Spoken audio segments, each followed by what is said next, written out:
Magandang hapon po. Dito po kami ngayon sa Pinyahan.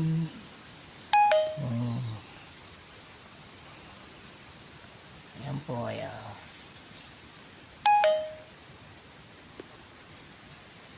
Welcome to my vlog.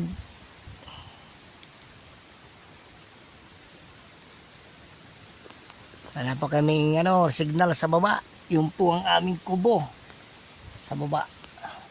Ayan po yung aking security guard na camel. Dito po kami sa may taas ng aming Pinyahan. Dito ko po na si Mrs. Risa Ampalaya. Nung isang araw siya nakakyat dyan.